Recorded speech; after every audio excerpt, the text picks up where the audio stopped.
ഇതിന്റെ ഒരു യൂഷ്വൽ ഒരു റിവെഞ്ച് ഡ്രാമ പോലെയാണ് സംഭവം പോണെങ്കിലും ഇവര് സെറ്റ് ചെയ്ത രീതി റിയലിസ്റ്റിക് ആയിട്ടുള്ള ആക്ഷൻ പ്ലോട്ടുകളുള്ള സീൻസ്, ഒപ്പം തന്നെ ഗ്രൗണ്ട് റിയാലിറ്റിയോട് ചേർന്ന് നിൽക്കുന്ന രീതിയിലുള്ള പ്രസന്റേഷൻ. ഇതൊരു കഥാപാത്രത്തില് ജോൺ അബ്രഹാം ഇതിന് ഒരേ സമയം മാസ്കുലാനിറ്റിയും ഒരേ സമയം ഇങ്ങനെ ഒരു ഫാദർ അല്ലെങ്കിൽ ഇങ്ങനെ ഒരു പോലീസ് ഓഫീസർക്ക് ഉണ്ടാവുന്ന ഇമോഷൻസും രണ്ടും വെൽ ബാലൻസ് ചെയ്തിട്ട് മൂപ്പര് കാണിച്ചിട്ടുണ്ട്.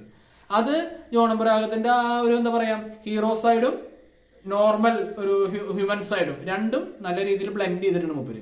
പിന്നെ ഇതിൽ മാനുഷി ചില്ലാറ്, നീരു ബജ്വ എന്ന് പറഞ്ഞിട്ട് പഞ്ചാബി സിനിമകളിലൊക്കെ ഉള്ള പെണ്ണ്, പിന്നെ കുറച്ച് ഇറാനി ഇസ്രായേലി ആക്ടേഴ്സ് ഒക്കെ ഉണ്ട്. ഇതിലൊരു ഒരു ഹാദി എന്ന് പറഞ്ഞിട്ട് ആളാണ് ഇതിൽ വില്ലൻ റോൾ ചെയ്യുന്നത്.